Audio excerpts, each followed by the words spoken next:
Hello everyone. तो एक बार हम फिर से हाजिर हैं आपके छोटे से सफ़र को आगे बढ़ाने के लिए। ठीक है, तो आज हम लोग जो चैप्टर डिस्कशन करने वाले हैं उसका नाम है रिप्रोडक्टिव हेल्थ। क्या नाम है? Reproductive health. इसमें हम लोग VBI MCQ जो बिहार बोर्ड 2024 के लिए इंपॉर्टेंट है वो डिस्कशन करेंगे। ठीक है, तो चलिए शुरू करते हैं, स्टार्ट करते हैं। और ये रहा आपका फर्स्ट क्वेश्चन आपके स्क्रीन पर। आपको पता है कि इस सीरीज को कैसे फॉलो करना है। सबसे पहले आपको जिसका आंसर पता हो पॉज करके उसको कमेंट करना है। ठीक है, आपको सारा रूल पता है। तो ये रहा आपके स्क्रीन पर पहला क्वेश्चन, दिख रहा है? क्या है पहला question? Tubectomy a method of population control is performed on. मतलब ट्यूबेक्टोमी जो है वो पॉपुलेशन कंट्रोल करने का एक मेथड है जो किसके लिए परफॉर्म किया जाता है। आपका पहला ऑप्शन है बोथ मेल एंड फीमेल के लिए, दूसरा ऑप्शन है मेल्स ओनली, तीसरा ऑप्शन है फीमेल्स ओनली एंड चौथा ऑप्शन है ओनली प्रेग्नेंट फीमेल। बताओ क्या आंसर आएगा ट्यूबेक्टोमी में? अच्छा देखो, तो अब मेरी बात सुनो, आपको दो तीन चीज मैं बताता हूँ। अच्छा तुम अच्छा ठीक, पहले समझ सकते।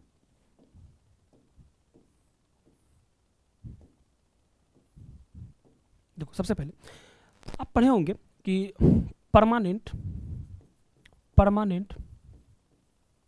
Birth control method, birth control method जिसको हम लोग क्या बोलते हैं बायोलॉजी के लैंग्वेज में? स्टेरिलाइजेशन। जिसमें हम लोग दो चीज पढ़े थे अपने NCERT के according. The first one is tubectomy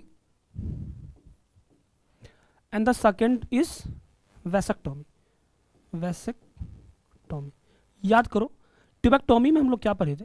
tubectomy के अंदर हम लोग क्या पढ़े थे कि ये फीमेल के लिए होता है, ठीक है, और फीमेल के लिए होता है। ठीक है, ट्यूबेक्टोमी जिसमें हम लोग क्या करते हैं, फैलोपियन ट्यूब को कट करके क्या कर देते हैं, टाइप कर देते हैं, कट करके टाइप कर देते हैं, टाइप मतलब फैलोपियन ट्यूब को कट करके हम लोग क्या करते हैं, उसको बांध देते हैं। इसी को हम लोग क्या बोल रहे थे? ट्यूबेक्टोमी बोल रहे थे। ट्यूबेक्टोमी जो होता है वो फीमेल के लिए होता है। ठीक है, वैसेक्टोमी में याद करो क्या पढ़े थे हम लोग? Vasectomy is stand for mails only. ठीक है, मेल्स के लिए था ये। ठीक है, अगर ये मेल्स के लिए था तो याद करो इसमें हम लोग क्या पढ़े थे कि मेल्स में जो वासा डिफरेंस होता है ना, वास डिफरेंस को हम लोग कट कर उसको टाइट कर बांध देते थे, कट एंड टाइट। ये किसके लिए होता है? वैसेक्टोमी किसके लिए होता है? वैसेक्टोमी होता है मेल के लिए, और ट्यूबेक्टोमी किसके लिए होता है? फीमेल के लिए होता है। ट्यूबेक्टोमी में हम लोग क्या करते हैं, फीमेल के फ्लैपियन ट्यूब को कट करके उसको टाइप कर देते हैं। ठीक है, और वैसेक्टोमी में हम लोग क्या करते हैं, मेल के वास डिफरेंस को कट करके उसको टाइप कर देते हैं। ठीक है, आपको यहां से दोनों चीजें समझ में आ गई। तो मुझे बताओ इस क्वेश्चन का आंसर आपके अकॉर्डिंग कौन सा है? पहला क्या है? बोथ मेल्स एंड फीमेल्स के लिए। रॉन्ग, सिर्फ और सिर्फ किसके लिए होगा? फीमेल के लिए होगा। दूसरा, ये भी मेल्स लिखा हुआ इसलिए इसको भी काट देंगे हम लोग। अब यहाँ पर देखो दोनों जगह पर लिखा हुआ है females only and pregnant female only. अच्छा मुझे बताओ कि प्रेग्नेंट फीमेल कैसे हो सकता है? ये हम लोग क्यों करते हैं? प्रेगनेंसी को रोकने के लिए। किस लिए करते हैं? प्रेगनेंसी को रोकने के लिए, ना कि प्रेग्नेंट होने के बाद का ये प्रोसेस है। मतलब ये जो बर्थ कंट्रोल जो है ना, ये आफ्टर प्रेगनेंसी काम नहीं करेगा, मतलब प्रेगनेंसी से पहले ही आपको इसको करना पड़ेगा। ठीक है, तो इसके लिए आंसर आपका क्या आ जाएगा? Option number C is your correct answer. उसका रीजन क्या है कि प्रेग्नेंट फीमेल में कैसे होगा? ऑब्वियसली तुम समझ गए होगे ये चीज़। ठीक है, अगला क्वेश्चन आपके स्क्रीन पर नेक्स्ट क्या है कि पढ़ो इसको ध्यान से। Number of death during a limited time period and place for a particular population is known as. ये एक डेफिनेशन है। ठीक है, जो आपको पता होगा आपके रिप्रोडक्टिव हेल्थ में दिया हुआ, आप पढ़े होंगे, आप जहां भी पढ़े होंगे। क्या लिखा हुआ है कि number of death during a limited time, ठीक है, पीरियड एंड प्लेस। मतलब क्या हुआ, एक लिमिटेड टाइम और एक लिमिटेड प्लेस पर जो नंबर ऑफ डेथ होता है पर्टिकुलर पॉपुलेशन में, उसको हम लोग क्या बोलते हैं? तो आप पढ़े होंगे, उसको हम लोग क्या बोलते हैं? मोर्टेलिटी बोलते हैं। क्या बोलते हैं उसको? मोर्टेलिटी बोलते हैं। Option number B is your correct answer. Okay, समझ में आ रहा है? अब ये जो क्वेश्चन है आपको इसको डायरेक्ट याद भी कर लेना है। उसका रीजन क्या है कि आपको मोर्टेलिटी का डेफिनेशन भी पूछ सकता है शॉर्ट क्वेश्चन में। ठीक है, तो आप लोग क्या बोलोगे? Number of death during a limited time period and place for a particular area या फिर particular population is known as mortality. Okay, आपको समझ आ गया होगा। ये तो डेफिनेशन, इसमें क्या समझाऊं मैं। ठीक है, अगला क्वेश्चन आपकी स्क्रीन पर। ठीक है, surgical removal of testis of male to control the human population is. अच्छा ठीक है, अच्छा मुझे बताओ कि तुम सबसे पहले ट्यूबेक्टोमी काटोगे कि नहीं काटोगे? तो फीमेल के लिए होता है, मेल लिखा हुआ वहाँ पे। वेसेक्टोमी भी कट जाएगा, ये भी। वेसेक्टोमी रीजन क्या है? अच्छा मेरी बात सुनो, वहाँ पे क्या लिखा हुआ है? वेसेक्टोमी में हम लोग क्या पढ़े थे कि वास्ट डिफरेंस को कट करके उसको बांध देते हैं, उसको हम लोग क्या बोलते हैं? वेसेक्टोमी बोलते हैं। ठीक है, वेसेक्टोमी का मतलब ये नहीं होता कि मेल टेस्टिस को रिमूव करना। आप पढ़े होंगे मेल टेस्टिस रिमूव होता है ना, उसको हम लोग बोलते हैं कास्टेशन बोलते हैं। क्या बोलते हैं उसको? कास्टेशन बोलते हैं। समझ आ रहा है? तो surgical removal of testis of male to control the human population is castration, is called castration. इसके लिए हम लोग क्या पढ़ेंगे? कास्टेशन। अब कुछ लोगों को यहाँ वसेक्टोमी में डाउट होगा, वसेक्टोमी में हम लोग क्या करते हैं? वास्ट डिफरेंस को कट करके उसको टाई अप कर देते हैं। Vasectomy is not your correct answer. Next question आपके स्क्रीन पर, ये देखो क्या है? कॉपर टी या फिर लूप प्रिवेंट किससे प्रिवेंट करता है? बताओ क्या लिखा हुआ, देखो ध्यान से। कॉपर टी या फिर लूप प्रिवेंट है ना, कॉपर लूप जो भी है। Option first ovulation, option second fertilisation, option third zygote formation, option D is your cleavage. मतलब क्या आंसर आएगा? मतलब क्या है कि यहाँ पे बोल रहा कॉपर टी प्रिवेंट, प्रिवेंट मतलब बचाता है। कॉपर टी कैसे प्रेगनेंसी को रोकेगा, ये पूछ रहा है आपसे। चलो, तो मैं सबसे पहले कॉपर टी के कुछ फंक्शन की अगर मैं बात करूं, ठीक है,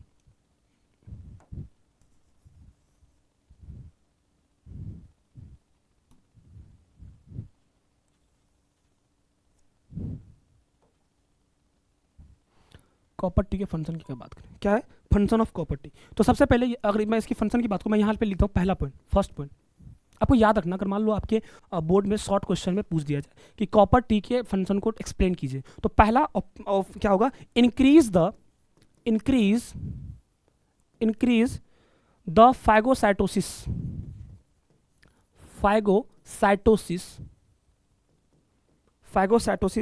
of sperm with in the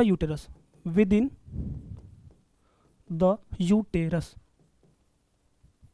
ठीक है, दूसरा फंक्शन क्या है इसका? ठीक है, suppress sperm motility.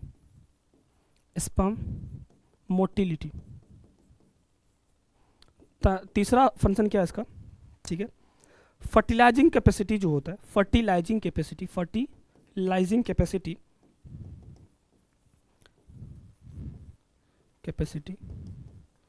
Of sperm decrease कर देता है। मतलब क्या हुआ? देखो एक एक दिख रहा है कि नहीं दिख रहा?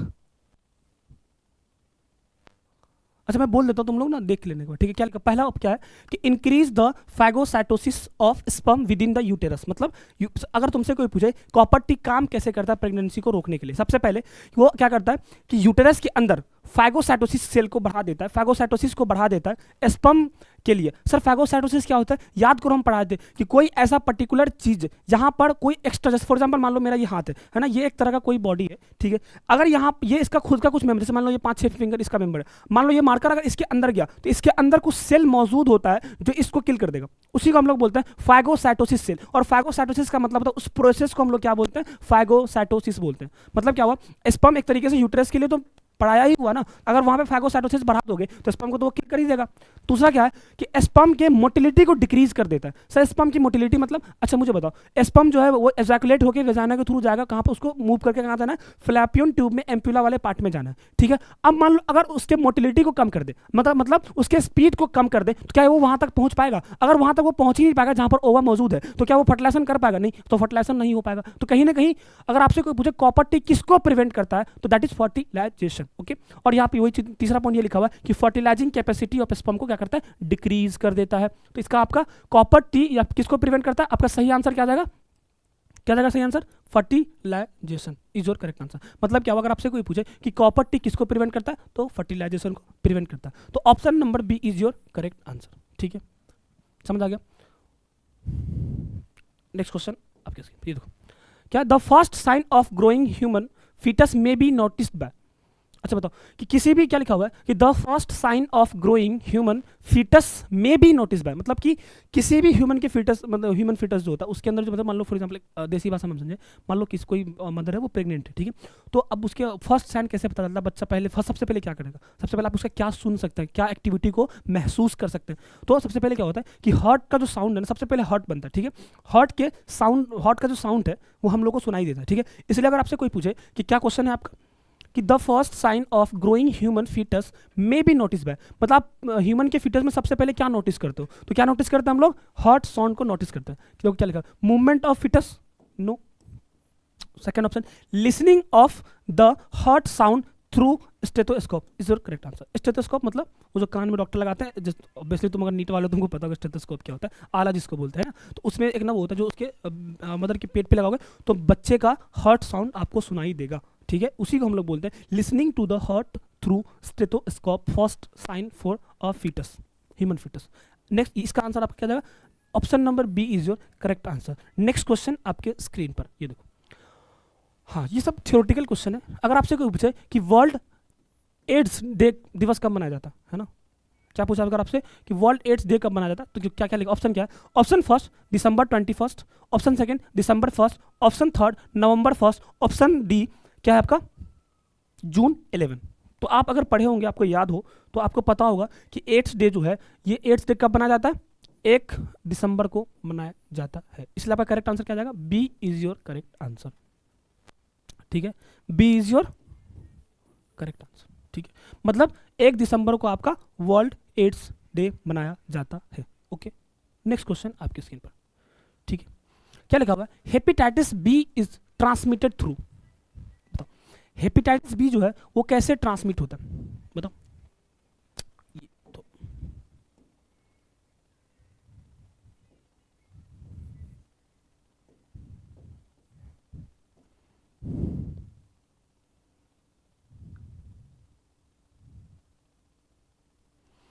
चलो, तो हम लोग इसको समझते हैं। सबसे पहले हेपेटाइटिस बी के बारे में समझते हैं कुछ, ठीक है। हेपेटाइटिस बी जो है ये लीवर इन्फेक्शन होता है, सबसे पहली बात तो है ना, लीवर इन्फेक्शन को, ये क्या होता है, लीवर इन्फेक्शन होता है, लीवर इन्फेक्शन होता है। अगर आपसे कोई पूछे, लीवर में होने वाला इन्फेक्शन होता है, ठीक है, जो एक वायरस होता है हेपेटाइटिस बी, क्या नाम है, हेपेटाइटिस बी एक वायरस है, वायरस जिसके वजह से होता है। अगर आपसे कोई पूछे कि ये जो हेपेटाइटिस बी है, ये इसका कॉजिंग एजेंट क्या है, कौन हेपेटाइटिस बी को कॉज करता है, तो उसका आंसर क्या जाएगा, हेपेटाइटिस बी वायरस जाएगा, ठीक है। ये स्प्रेड होता है, फर्स्ट पहला पॉइंट, ठीक है, स्प्रेड व्हेन ब्लड, है ना, देखो मैं पूरा एक साथ ही लिख देता हूँ कि हेपेटाइटिस बी इज स्प्रेड मतलब फैलता है, स्प्रेड मतलब फैलता है, spread when blood, semen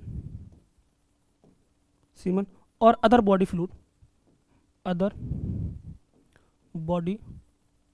fluid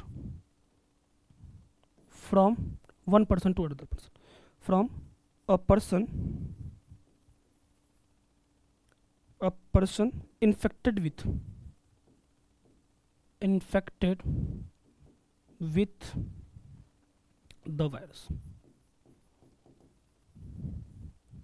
समझ में आया, मतलब क्या हुआ कि मेरी बात सुनो, हेपेटाइटिस बी जो है वो ट्रांसमिट होता है किससे, आपको यहाँ देखो क्या लिखा हुआ है। सबसे पहली बात, हेपेटाइटिस बी जो है एक वायरल इन्फेक्शन है जो वायरस के वजह से होता है। दूसरा, हेपेटाइटिस बी जो है, हेपेटाइटिस बी क्या करता है कि हेपेटाइटिस बी कैसे फैलता है, सबसे इंपॉर्टेंट बात, ये फैलता कैसे। पहला, अगर आपका मतलब कोई ऐसा इन्फेक्टेड, मेरे पास सुनो, अगर ऐसा कोई इन्फेक्टेड पर्सन है, ठीक है, जिसका ब्लड अगर आपके ब्लड में मिल जाए तो आपको हेपेटाइटिस बी हो सकता है, ठीक है। दूसरा, उसका जैसे फॉर एग्जांपल इंटरकोर्स के दौरान जो सीमन मतलब कि और मान लो कि गलती से वेजाना के अंदर रह गया, या फिर इंटरकोर्स के दौरान होता ही, सेक्सुअली तो होगा ही, ठीक है। तीसरा क्या है कि कोई भी ब्लड बॉडी फ्लूइड, जैसे फॉर एग्जांपल मान लो कि लिप्स पे अगर मतलब फॉर एग्जांपल किस करने से हो सकता है, ठीक है, हेपेटाइटिस भी फैल सकता है, क्योंकि लिक्विड मतलब कोई भी बॉडी फ्लूइड जब किसी मेरे पास सुनो, कोई ऐसा इन्फेक्टेड पर्सन है जिसका बॉडी फ्लूइड अगर आपके बॉडी फ्लूइड के कॉन्टैक्ट में आएगा तो आपको हेपेटाइटिस भी हो सकता है, अगर कोई इन्फेक्टेड पर्सन है। इसका मतलब क्या हुआ, इसका आंसर जो होगा इस क्वेश्चन का, क्या ब्लड ट्रांसफ्यूजन के थ्रू, ऑब्वियसली हो सकता है। इंटीमेट फिजिकल कॉन्टैक्ट जैसे किस की वजह से हो सकता है, सेक्सुअली हो सकता है। इसका मतलब आंसर आपका क्या जाएगा, D, all of this is your correct answer.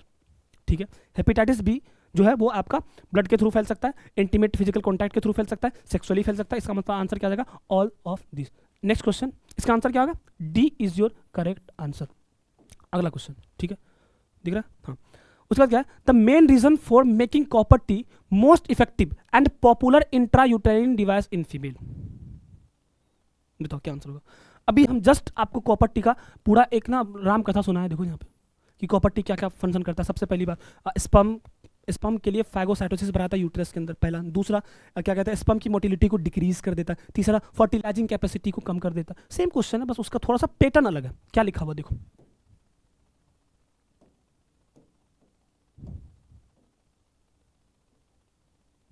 पहला क्वेश्चन क्या है कि the main reason for making copper T most effective and popular intrauterine device in female. ठीक है, आपका फर्स्ट ऑप्शन क्या है, reproduction in fertilisation ability to spermatozoa. ठीक है, दूसरा क्या है कि make endometrium unsuitable for implantation. तीसरा क्या है, reproduction in motility of spermatozoa. Option D क्या है, ए एंड सी बोथ। ठीक है, पहला ऑप्शन को हम लोग अच्छे से गौर से पढ़ते हैं। ठीक है, क्या लिखा हुआ है कि reproduction in fertilisation ability of spermatozoa, मतलब कहने का मतलब यह है, सॉरी रिप्रोडक्शन बोल, रिडक्शन दिख रहा था, reduction in fertilisation ability to spermatozoa, मतलब कि फर्टिलाइजेशन एबिलिटी को कम कर देता है स्पर्म का। ठीक है, ये तो सही है, हम लोग पढ़ चुके हैं कि फर्टिलाइजेशन कैपेसिटी को डिक्रीज कर देता है ना, रिडक्शन कर देता है मतलब कम कर देता है। दूसरा क्या है कि make endometrium unsuitable for implantation. Sir ऐसा तो आप नहीं बताया, तीनों पॉइंट में से कोई ऐसा पॉइंट नहीं था, तो ये ऑप्शन तो आपका नहीं जाएगा। तीसरा क्या है, reduction in motility of spermatozoa. Spermatozoa is nothing but a sperm, है ना, स्पर्म समझ सकते हो उसको। ठीक है, तीसरा ऑप्शन क्या है, reduction in motility of spermatozoa, मतलब ये भी आपका सही है। इसका मतलब इसका आंसर क्या जाएगा आपका, D is your correct answer, है ना, क्योंकि स्पर्म की मोटिलिटी को भी डिक्रीज करता है कॉपर टी। ठीक है, तो your correct answer is D is your correct answer. अगला सवाल आपकी स्क्रीन पर देखो, which of the following is are hormone releasing intra uterine device. ठीक है, क्या है क्वेश्चन आपका, which of the following is are hormone releasing intra uterine device. The first option is progestate, ठीक है, प्रोजेस्टेट, लेवोजेस्टेट, ठीक है, both first and second, and D is your Lippes loop. देखो अगर आपसे कोई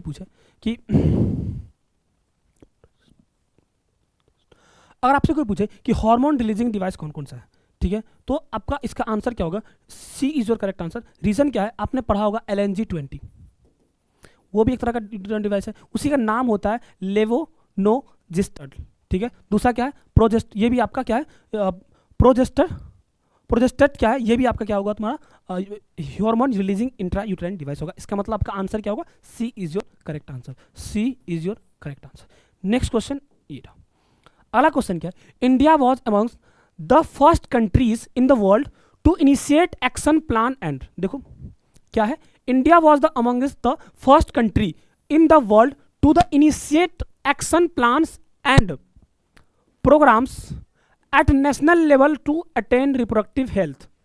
The programs called as family planning program where is initiate dash in year in India। मतलब क्या हुआ, आपसे ये पूछ रहा है, ये देखो ये क्या है पता है, ये ना वो एक तरीके का मेरी बात सुनो, सबसे पहले मेरी दो तीन बातें सुनो। और जिस समय इंडिया का पॉपुलेशन बहुत ज़्यादा बढ़ रहा था, ठीक है, अभी दुनिया का पॉपुलेशन बहुत ज़्यादा बढ़ रहा था, तो उस समय सारी कंट्री में से सबसे पहले जो है आपका इंडिया सबसे पहले आगे आया कि रिप्रोडक्शन रिलेटेड हेल्थ को लेकर सबसे पहले इंडिया आया। और अभी देखो सबसे ज़्यादा शर्म इंडिया में ही होता है ना, रिप्रोडक्शन रिलेटेड जो है सबसे पहले family planning programme, India is the first country, है ना, इन द वर्ल्ड जो क्या किया, फैमिली प्लानिंग प्रोग्राम लाया, जिसमें लोगों को अवेयर किया जाता था कि मतलब कि कितने बच्चे करना चाहिए, रिप्रोडक्शन से क्या होता है, किसी प्रेग्नेंट वुमेन का किस तरीके से केयर करना चाहिए, किसी बच्चे का कितना केयर करना चाहिए, ये सब India was the first country जो इन सब चीज़ों पर डिस्कस कर रहा था। और आज इंडिया कहाँ है, ठीक है, इस तरीके से। तो अब अगर आपसे कोई पूछे ये इनिशिएट कब किया गया था, इंडिया ने सबसे पहले जो ये प्रोग्राम लॉन्च किया किस ईयर में किया था, तो आपका आंसर जाएगा 1951। कब जाएगा, 1951। अच्छा अगर आप तुमसे कोई पूछे, देखो अब यहाँ पर 1971 लिखा हुआ है, देखो चीज़ जान लो, MTP जो है ना, MTP समझते हो, एवॉर्शन जिसको बोलते हैं, एवॉर्शन मतलब जैसे फॉर एग्जांपल मान लो किसी को अपना बेबी नीचे तो जो एबॉर्शन करवाता है ना, उसको हम लोग क्या बोलते हैं, एमटीपी बोलते हैं। तो अगर आप तुमसे कोई पूछे एमटीपी किस ईयर में आया था, तो 1971 में आया था, ठीक है। अब यहीं पर तुम एक चीज़ और जान लो कि 1972 में पहला सेंसस हुआ था। सेंसस समझते हो, जनगणना, जहाँ तक मुझे याद है जनगणना इसी ईयर हुआ था, ठीक है, 1972 में, 1972 में, ठीक है, याद कर लेना इसको। मतलब 1951 में सबसे पहले इंडिया ना फैमिली प्लानिंग प्रोग्राम लाया था, याद कर लेना इसको। ये बहुत ही कॉमन क्वेश्चन है, आता है बिहार बोर्ड में। अगला question, next. Now what is the next question?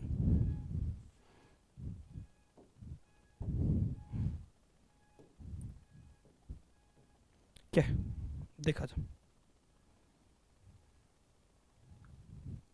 हाँ, तो क्या है कि विच of the following is a venereal disease, okay, caused by virus and can get transmitted by blood contact also। मतलब इसमें 3 चीजें आपको हाईलाइट करनी। सबसे पहला, ये वायरल डिजीज होना चाहिए और कांटेक्ट में आने से फैलना चाहिए। आपको आंसर पता होगा, अभी हम कुछ देर पहले हेपेटाइटिस बी के बारे में डिस्कस कर चुके हैं, तो क्यों ना हम इन सब के बारे में जान ले। गोनोरिया क्या होता है, सिफिलिस क्या होता है, ट्राइकोमोनियासिस क्या होता है। इससे क्या होगा कि आपका नहीं होगा तो मान लो 1-2 क्वेश्चन और बन जाएगा। हो सकता है आपका हेपेटाइटिस बी ना पूछ के गोनोरिया पूछ दे, ठीक है। तो हम लोग क्या करेंगे, सबसे पहले गोनोरिया के बारे में जानेंगे।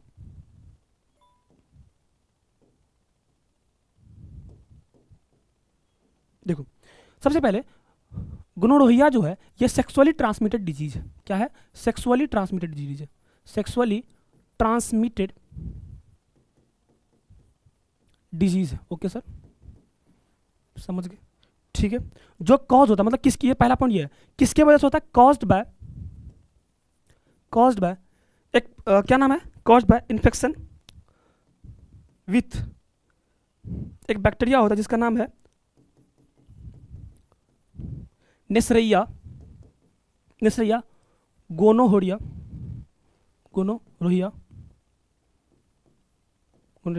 बैक्टीरियम। ये एक बैक्टीरिया होता है जिसकी वजह से ये डिजीज होता है, ठीक है, समझ गए। चलो नेक्स्ट क्या, सिफिलिस के बारे में हम लोग देखते हैं थोड़ा बहुत। सिफिलिस क्या होता है, मतलब क्या हुआ, गोनोरोहिया के बारे में आपको पता होना चाहिए, सेक्सुअली ट्रांसमिटेड डिजीज होता है। दूसरी बात, ये एक बैक्टीरिया होता है नेसेनिया गोनोरोहिया बैक्टीरियम, जिसकी वजह से ये डिजीज होता है। अगला क्या है आपका, syphilis. Syphilis is nothing but ये भी एक तरह का सेक्सुअली ट्रांसमिटेड डिजीज। पहला बात इसमें आपको याद है ना, that is a sexually transmitted disease. ये भी क्या है, सेक्सुअली ट्रांसमिटेड डिजीज, ठीक है, डिजीज है। जो भी ये भी एक बैक्टीरिया का वजह होता है। उस बैक्टीरिया का नाम क्या है, ट्रेपोनीमा पैलिडियम, ठीक है। मतलब ये भी एक बैक्टीरियल डिजीज है जो बैक्टीरिया की वजह से होता है। मतलब सबसे पहले अगर आपसे कोई पूछे सिफिलिस क्या होता है, syphilis is nothing but a sexually transmitted disease and ये किसकी वजह होता है, कॉज्ड बाय ट्रिपोनीमा पैलिडियम। मतलब क्या हुआ कि देखो मेरे पास सबसे पहले गोनोरिया के बारे में हम लोग क्या, it is a sexually transmitted disease that caused by Neisseria gonorrhoea bacterium. Okay, syphilis के बारे में हम लोग क्या पढ़े, it is a sexually transmitted disease that caused by Treponema pallidum, ठीक है। उसके बाद क्या है, नेक्स्ट क्या है, ट्रैकोमिनियसिस। ये क्या होता है ट्रैकोमिनियसिस, अभी जानेंगे हम लोग, समझेंगे इसको अच्छे से। क्या है ट्रैकोमिनियसिस, क्या होता है, सबसे पहली बात it is a protozoan disease. क्या है ये, सबसे पहली बात प्रोटोजोन डिजीज है, प्रोटोजोआ से होने वाला डिजीज है, ठीक है। और उस कॉज्ड बाय प्रोटोजोआ का नाम क्या है, कॉज्ड बाय क्या, ट्राइकोमोनास वेजिनालिस। क्या नाम है, ट्राइकोमोनास वेजिनालिस। ओके बाबू, क्या है, ट्रैकोमोनियोसिस जो होता है वो एक प्रोटोजोआ डिजीज की वजह से होता है, जो ट्रैकोमोनास वेजिनालिस की वजह से होता है।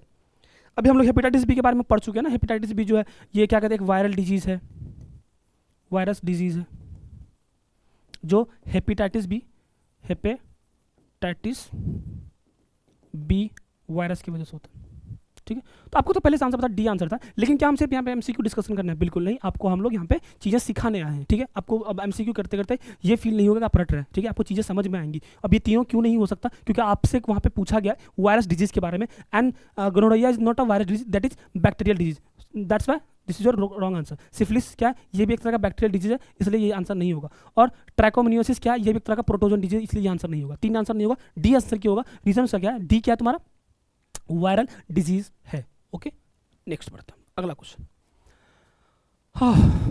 क्या है next question? A use of which of the following, okay, use of which of the following contraceptive device has increased in recent year due to its additional benefit of protecting the user from contacting STD या फिर AIDS? Okay, question क्या आपका कि use of the following contraceptive device has increased in recent year due to its additional benefit of protecting the user from contraceptive STD, है ना, या फिर ads. मतलब इसमें से कौन सा ऐसा मेथड है प्रेगनेंसी रोकने का जिसके वजह से हम लोग कहीं ना कहीं एसटीडी या फिर एड्स को प्रोटेक्ट करते हैं?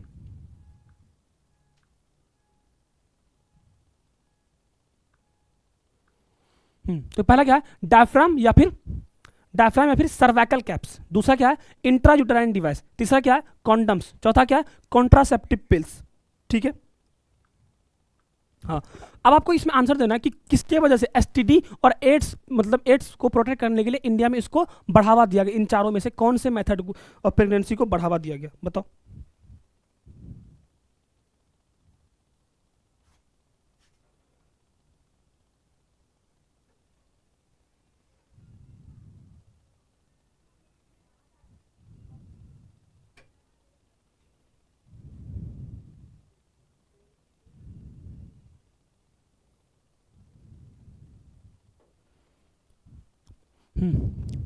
तो आते हैं हम लोग इस पे।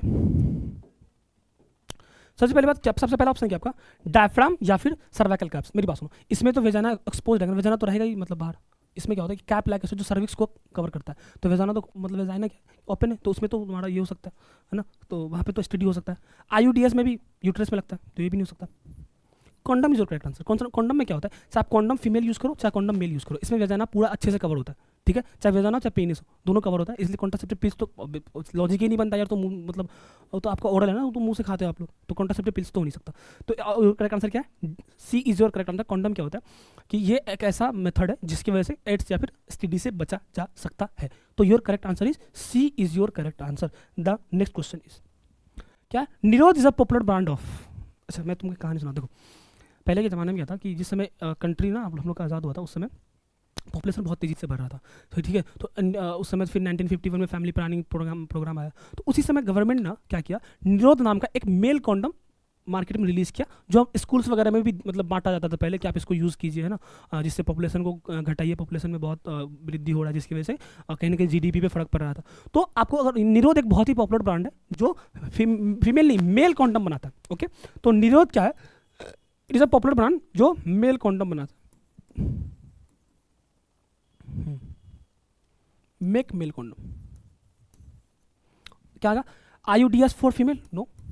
Contraceptive pills for female, no. Condom for male, सही। Condom for female, correct, incorrect. Okay, next question. तो इसका आपका राइट आंसर क्या जाएगा, C is your correct answer. अगला question, MTP are considered relatively safe up to dash week of pregnancy. मतलब क्या हुआ, मान लो कोई फीमेल प्रेग्नेंट हो गई and she don't want baby, है ना, उसको बच्चा नहीं चाहिए, तो कितना वीक तक, एमटीपी मतलब होता है कि एबॉर्शन मतलब कि एबॉर्शन जो उसको बेबी नहीं चाहिए तो वो मतलब रिलीज कर सकती है अपना क्या कहते हैं, उसका मेथड आता है। ठीक है, तो एमटीपी मतलब फॉर एग्जांपल मान लो कि अब फीमेल आज प्रेग्नेंट होगी, तो आज से कितना वीक तक सेफ है उसका एबॉर्शन करवाना, मतलब एमटीपी करवाना। ठीक है, तो आप याद रखिएगा कि 12 वीक सेफ होता है। और इसमें भी आपको कम से कम एक एक्सपर्ट डॉक्टर चाहिए, एक्सपर्ट डॉक्टर की रिक्वायरमेंट चाहिए, एक्सपर्ट डॉक्टर की रिक्वायरमेंट चाहिए, जिसके लिए आपको क्या करना है 12 वीक में 12 मतलब सबसे पहली बात, अगर आपको एमटीपी कराना है ना, तो 12 वीक प्रेगनेंसी के 12 वीक तक ही सेफ है, और उसके लिए भी आपको एक एक्सपर्ट डॉक्टर चाहिए। अगर 12 वीक से ज़्यादा हो गया तब आप यू वांट 2 एक्सपर्ट डॉक्टर, आपको 2 एक्सपर्ट डॉक्टर चाहिए। ओके, तो your correct answer is a is your correct answer. The next question is okay, क्या है, which of the following is not a natural method of contraception. अच्छा, सब आसान सवाल है। ठीक है, कि इन चारों में से कौन सा नेचुरल मेथड नहीं है कॉन्ट्रासेप्शन का। ओके, सबसे पहले क्या कॉन्डम होगा यार, नेचुरल मतलब कि नेचुरल मतलब क्या होता है कि उसमें आपको कुछ करना नहीं पड़ रहा, नेचुरली आप मतलब कि कुछ भी ना कंडोम यूज़ करो, कुछ नहीं यूज़ करो, नेचुरली मतलब ऐसा कुछ मतलब फॉर एग्जाम्पल हम लोग कैलेंडर मेथड, आपको पता होगा कि मेंस्ट्रुअल साइकिल में 10 से लेकर 17 दिन जो होता है उस समय क्या कहते हैं कोई भी अगर इंटरकोर्स ना करे तो मतलब प्रेगनेंसी नहीं होता, ऐसा लोगों का मानना है। लेकिन ये बहुत ज़्यादा फेल होता है, रिदम मेथड बोलते हैं इसको। रिदम मेथड में बहुत ज़्यादा रिदम मेथड होता है, एक तो विड्रोइंग मेथड। विड्रोइंग मेथड क्या होता है, before ejaculation remove the penis from vagina, उसको हम लोग क्या बोलते हैं विड्रोल मेथड बोलते हैं। रिदम मेथड क्या होता है, कैलेंडर में एक डेट होता है जिस समय मेस्ट्रुअल साइकिल के उस फेज में इंटरकोर्स करने पर मतलब ऐसा प्रेगनेंसी होता है, लेकिन उसमें बहुत ज़्यादा फेलियर का चांस है।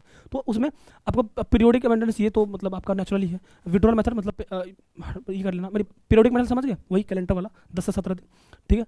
विड्रोल मेथड में क्या होता है, विड्रोल मेथड में कि रिमूवल ऑफ पेनिस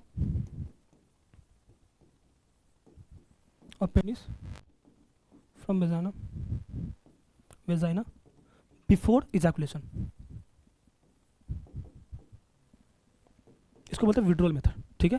लैक्टेशन में क्या होता है कि फॉर एग्जांपल, अच्छा तुमको पता है लैक्टेशन मतलब क्या होता है, जिस समय मान लो कि कोई फीमेल जो है अभी अपना बेबी बर्थ की है ना, पार्चुलेशन हुआ उसका, तो अगले 6 महीने तक वो प्रेग्नेंट नहीं हो सकती। आपको पता होगा ये चीज़ें, उसी को बोलता है लैक्टेशन पीरियड, ठीक है। पीरियोडिक समझ में आएगा, जो 10 से 17 दिन का सेफ पीरियड है। विड्रोल मेथड मतलब कि removal of penis from vagina before ejaculation is called withdrawal method. Next question, इसका आपका आंसर क्या जाएगा, D is your correct answer. Question number 17, I think 17 होगा।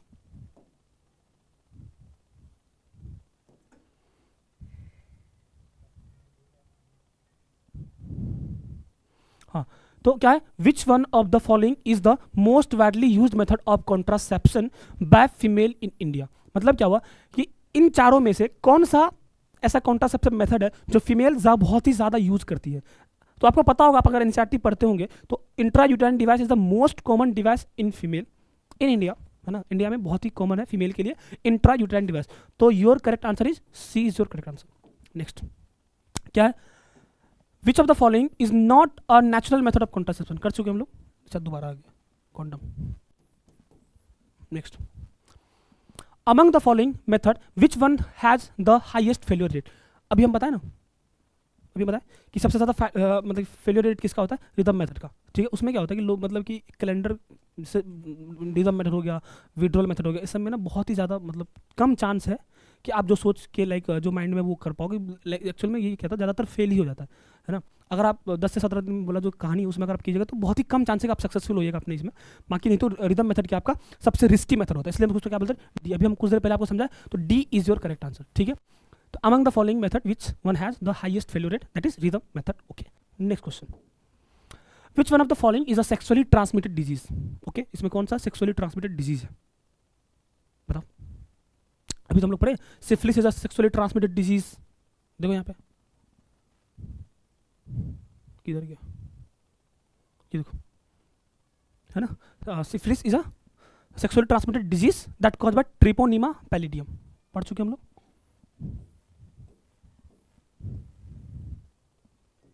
आपका आंसर क्या जाएगा, D.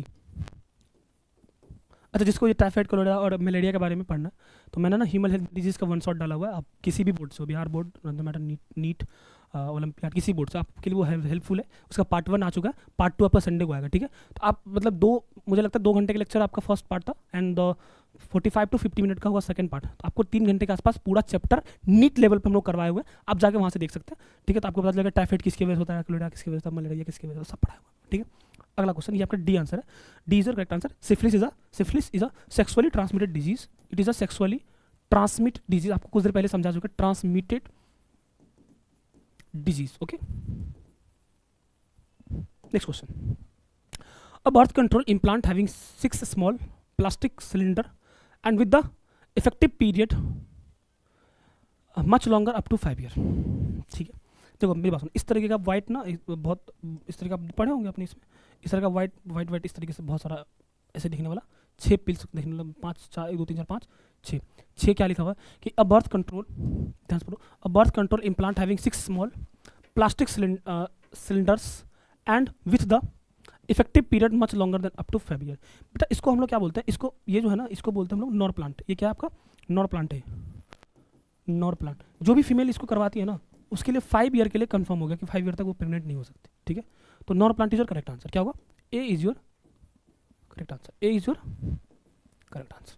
Next question, the question number 22, most of the sexually transmitted disease are completely curable if detected early and treated properly except, मेरी बात सुनो, चाहे आपका hepatitis B हो, चाहे आपका जेनेटल हर्पिस हो, चाहे आपका HIV इन्फेक्शन हो, इनमें से कोई भी चीज़ को आप प्रोटेक्ट नहीं कर सकते, ठीक है। तीनों क्या आपका, तीनों हार्मफुल होता है, ठीक है।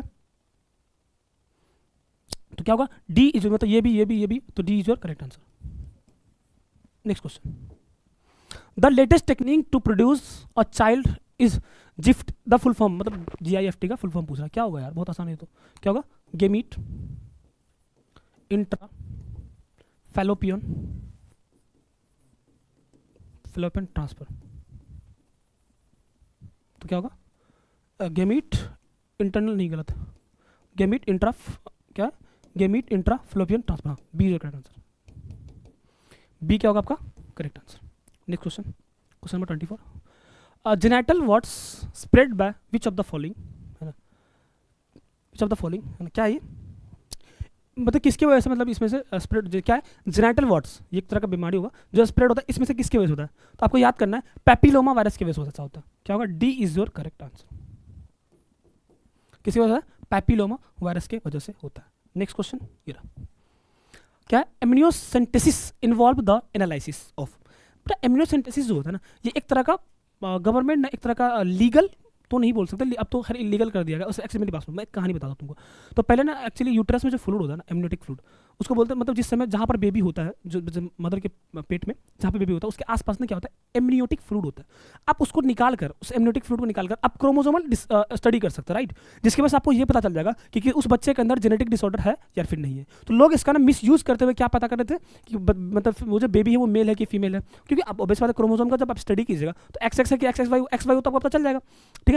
तो फिर बाद में गवर्नमेंट इसको बहुत ही भारी जुर्माना और बहुत ही ज़्यादा इसमें मतलब क्या कहते हैं इस पर केस हो जाता है, तो बहुत आप इम्यूनोलिसिस अगर आप किसी गलत इंटेंशन से करते हैं तो, ठीक है। इसमें क्या होता है, एमनियोटिक फ्लूइड को हम लोग क्या करते हैं, टेस्ट करते हैं, ठीक है, जिसकी वजह से हम लोग एमनियोटिक फ्लूइड के अंदर जो क्रोमोसोमल चीज़ें हैं ना, उस क्रोमोसोमल जो मटेरियल है, उस क्रोमोसोम को हम लोग क्या करते हैं, स्टडी कर सकते हैं, ठीक है।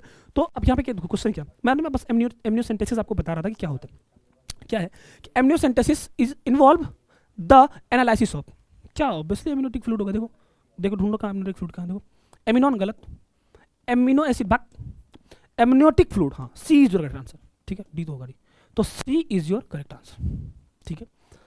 Next question and the last question is what is the function of copper T, बताओ, पढ़ा चुके अभी स्टार्टिंग ही यहीं से किया था कि कॉपर्टी का फंक्शन क्या होता है, देखो ये आपके बोर्ड 2022 में पूछ चुका है, बिहार बोर्ड में। What is the function of copper T, copper T का फंक्शन क्या होता है, क्या ये जैकेट के फॉर्मेशन को रोकता है, नहीं सर। स्टॉप कंसेप्शन गलत, स्टॉप फर्टिलाइजेशन सही, पढ़ा चुके, देखो ना यहाँ पे पता चल, स्टार्ट ही वहीं से किए थे हम लोग, ये देखो फर्टिलाइजिंग कैपेसिटी को घटता, देखो तुमको बस दिखा रहा है कि इससे कितना क्वेश्चन आया हुआ आपके बोर्ड में, मतलब फर्टिलाइजेशन को डिक्रीज करेगा, क्या है, स्टॉप फर्टिलाइजेशन, चेक म्यूटेशन गलत है ना, तो आप ये गैस का आंसर क्या था, सी इज योर करेक्ट आंसर, ठीक है, ठीक है बाबू, ये आपका जो जहाँ तक मुझे लगा था जो इंपॉर्टेंट क्वेश्चन वो मैंने आपको करा दिया, ठीक है। होप्स आप पढ़ाई कर रहे होंगे, ठीक है, चलो तो थैंक यू लेके जाओ मेरी तरफ से, इतना देर बैठ के पढ़ो,